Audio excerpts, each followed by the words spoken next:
अस्सलामुअलैकुम दोस्तों, मैं हूं आमिर अबीब और आप देख रहे हैं मेरा YouTube channel life with Aamir. दोस्तों, वाईफाई हर घर की ज़रूरत है, लेकिन हम वाईफाई यूज़ करते हुए कौन सी गलतियां करते हैं कि या तो स्पीड का मसला आ जाता है या रेंज का। आज हम इस वीडियो में सिर्फ दो टॉपिक पर बात करेंगे जो हर वाईफाई यूज़र को समझ लेना ज़रूरी है। आज की ये वीडियो देखने के बाद मुझे यकीन है कि आपकी ज़्यादातर गलतफहमियाँ दूर हो जाएंगी और जो गलतियाँ आपसे हो रही होती हैं वो आपको रियलाइज़ हो जाएंगी। नंबर एक है स्लो स्पीड। ज़्यादातर पिक्सेल जैसी कंपनीज़ का नेट यूज़ करने वाले यूज़र को स्लो स्पीड का बहुत मसला आता है। कहीं ना कहीं पिक्सेल भी आपको ये समझा नहीं पाता खामी कहाँ है, और साल साल से पिक्सेल ये कंप्लेंट की सूरत में एतराज़ उठाता आ रहा है कि आपका नेट स्लो है, आपका नेट स्लो है। बट प्रॉब्लम कहाँ है, कभी नहीं सोचा होगा आपने। आखिर वजह क्या है कि इतनी बड़ी कंपनी अपने कस्टमर को मुतमिन नहीं कर पा रही, क्यों? जितने भी यूज़र वाईफाई राउटर से अपने घरों में वाईफाई के ज़रिए नेट इस्तेमाल कर रहे हैं, वो एक बात जान लें कि बैंडविड्थ फीचर का इस्तेमाल ज़रूर करें। ख़वाह आप पिक्सेल या वतीन या केबल वालों का नेट यूज़ कर रहे हैं, आप बैंडविड्थ फीचर का इस्तेमाल ज़रूर करें। बैंडविड्थ कैसे इनेबल कर सकते हैं, इसकी मुकम्मल वीडियो आपको मेरे यूट्यूब चैनल पर मौजूद वीडियोज़ में मिल जाएगी। इन कंपनीज़ के नेट स्लो का सारा इशू ये ही है कि बैंडविड्थ मैनेजमेंट नहीं देते ये यूज़र के राउटर में। अब PTCL QoS का फंक्शन दे रहा है, लेकिन ये भी बाय डिफ़ॉल्ट इनेबल नहीं होता। आपकी चॉइस होती है आप इस फंक्शन को इनेबल करें या ना करें। वहीं एक मसला यूज़र को फिर ये भी आता है कि जो बंदा नेट लगा कर जाता है वो भी ज़्यादातर इतना काबिल नहीं होता कि आपको इस फीचर का फ़ायदा समझा सके, या अगर वो जानता भी है तो अपना टाइम बचाता है, इग्नोर कर जाता है या वो भूल जाता है। तीनों सूरत हाल पॉसिबल हैं। बैंडविड्थ और QoS दो डिफरेंट फंक्शन है, काम एक है बट काम करने का तरीका मुख्तलिफ है। बैंडविड्थ और QoS की डिटेल के लिए मेरे चैनल पर मौजूद bandwidth vs QoS working method वाली वीडियो देखें। यकीनन आप सोच रहे होंगे बैंडविड्थ या QoS फंक्शन यूज़ ना करने से स्पीड क्यों स्लो रहती है। दोस्तों, वो इसलिए कि आपका नेट पैकेज लिमिटेड होता है और उसी एक पैकेज पर आप और आपकी पूरी फैमिली नेट यूज़ कर रहे होते हैं। अब वहाँ पर बैंडविड्थ या QoS फंक्शन एक्टिव ना होने की वजह से ट्रैफिक कंट्रोल नहीं हो रही होती। अब जब एक बंदा कभी डाउनलोडिंग लगा लेता है या कोई अच्छा सा डाउनलोडर इस्तेमाल कर लेता है डाउनलोडिंग के लिए, तब सारा डाटा वो यूज़ कर लेता है और आप इंतज़ार करते हैं स्पीड आने का। क्योंकि आप उस डिवाइस पर नहीं है तो आपको अंदाज़ा नहीं होता कि स्पीड ज़्यादा कहाँ यूज़ हो रही है। अब यहाँ पर बैंडविड्थ या QoS फंक्शन अपना काम शुरू करता है। वो बैलेंस रखता है तमाम डिवाइसेस को, जिससे आपका नेट बेहतर से बेहतर तरीन चलता है। यह तब तक बेहतर से बेहतर चलता है जब तक आपका ख़रीदा हुआ पैकेज कम ना पड़े।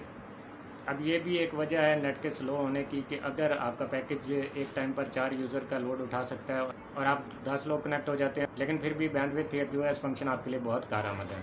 यहाँ पर आप सोच रहे होंगे मोबाइल नेटवर्क कंपनीज़ का नेट PTCL वतीन जैसी कंपनीज से फास्ट क्यों चलता है। इस पर भी आपको मेरी एक वीडियो मिलेगी मेरे इसी चैनल लाइफ विद आमिर पर। नंबर 2 पर है दोस्तों रेंज। रेंज को कैसे अपग्रेड करें या कितना अपग्रेड कर सकते हैं। एक बात आप ज़हन नशीन कर लें, वाईफाई सिग्नल हमारे मोबाइल नेटवर्क कंपनीज़ के सिग्नल की तरह नहीं है। इसके दो रीज़न हैं। एक तो हमारे मोबाइल में इतना हैवी वाईफाई रिसीवर नहीं लगाया जाता जो वाईफाई सिग्नल को मजबूती से कैच कर सके, और यह भी बहुत बड़ी ज़्यादती है कि मोबाइल इतने महंगे हैं लेकिन फिर भी वाईफाई रिसीवर नॉर्मल क्वालिटी।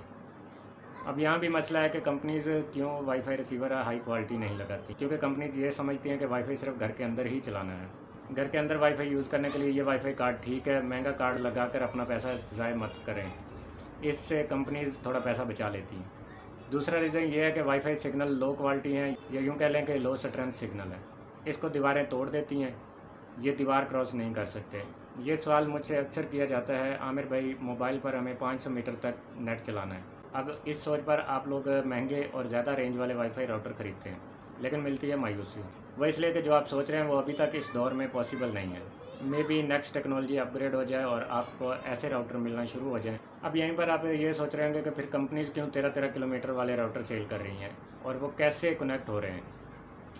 यहाँ इसका जवाब ये है कि भाइयों, जो राउटर आप लगाते हो लॉन्ग रेंज, वो आप तमाम बिल्डिंग से हाइट पर लगाते हो, और वहाँ आगे भी हाई गेन एंटीना और हाई पावर रखने वाला रिसीवर होता है जो बिल्डिंग से ऊपर होता है। हाई गेन एंटीना क्या है और हाई पावर राउटर का कैसे पता चले, इसकी डिटेल के साथ वीडियो मेरे YouTube channel life with Aamir पर मौजूद है, काइंडली उसे वॉच करें। अब सवाल वो ही है कि 500 मीटर नेट यूज़ करना भी है और ये टेक्नोलॉजी ऐसी है भी नहीं, तो क्या किया जाए। अब यहाँ दोस्तों आपको मल्टीपल राउटर ब्रिज मोड पर यूज़ करना होंगे। जहाँ सिग्नल वीक होंगे वहीं आपको एक राउटर ब्रिज मोड सेटिंग पर लगाना होगा। वाईफाई राउटर के 5 मोड हैं जो ज़्यादातर यूज़ हो रहे हैं: AP मोड, रिपीटर या universal repeater mode, client mode, bridge mode और WISP मोड। ये क्या है और हर मोड का क्या काम है और इसकी सेटिंग के क्या फ़ायदे हैं, इसके मतलब डिटेल से वीडियो आपको मेरे यूट्यूब चैनल पर मिल जाएगी। अपनी सोच के मुताबिक अपना पैसा ज़ाया मत करें। प्रॉपर जो चैनल है, जो तरीक़ाकार है, उस पर अमल करते हुए अपनी ज़रूरत पूरी करें और जो ज़रूरत सिर्फ सोच में हो उसे लीव करना बेहतर है। मैं आपको सच बात बता रहा हूँ, मैंने ये भी नोट किया है कि मोबाइल पर सिग्नल 3 होते हैं, नेट नहीं चल रहा होता, और कहीं सिग्नल 1 होता है और नेट फास्ट चल रहा होता है। जहाँ सिग्नल 3 होते हैं और नेट नहीं चल रहा, वहाँ आप जान लें कि लिंक डाउन है, और वो ऐसी जगह है जहाँ आप किसी दीवार के पीछे हैं। जहाँ एक सिग्नल होता है, नेट चल रहा होता है, वो खुला एरिया है, वो खुला एरिया है जहाँ वाईफाई के लिए रुकावट नहीं है। अब आप सोच रहे होंगे लिंक डाउन कैसे पता चलेगा। लेटेस्ट एंड्रॉयड वर्जन मोबाइल में अगर आप जिस वाईफाई से कनेक्ट हैं तो उसी कनेक्ट हुए नाम पर क्लिक करें तो डिटेल ओपन होगी जिसमें लिखा होगा MBs। अब आपका राउटर 150 MB है और वहाँ 50 MB आ रहा है, ये भी ठीक है, आपका नेट चलेगा। अगर वहीं 1 Mbps आ रहा हो तो सिग्नल पूरे भी हों, आपका नेट नहीं चलेगा। दोस्तों, उम्मीद है आपको दोनों मसलों की समझ आ गई होगी कि आपके पिक्सेल जैसी कंपनीज़ का नेट क्यों स्लो चलता है, और दूसरा कि रेंज होती है उसको आप किस तरह से बढ़ा सकते हैं। इसी के साथ मुझे दीजिए इजाज़त। अगर कोई सवाल हो तो आप मुझे व्हाट्सएप पे मैसेज भेज सकते हैं 033110711078 पर। और जो मेरे दोस्त मेरे यूट्यूब चैनल पर नए हैं उनसे गुजारिश है कि रेड बटन को दबा के मेरे यूट्यूब चैनल को सब्सक्राइब करें और साथ बेल आइकन को भी दबा लें। मेरे चैनल की बेहतरी के लिए अपनी सजेशंस कमेंट कर दिया करें या मुझे व्हाट्सएप पे भेज दिया करें, या आपका जो मसला है उस पर आपको अगर कोई वीडियो चाहिए तो उसके बारे में भी आप मुझे बता सकते हैं, तो यकीनन मैं उस पर एक वीडियो आपको बना दिया करूँगा। इसी के साथ मुझे दीजिए इजाज़त। अपना बहुत सारा ख्याल रखना है, मुझे भी दुआ में याद रखिएगा। अल्लाह हाफिज़। For more updates, subscribe to our channel and press the bell icon. Click the video link and enjoy watching the videos.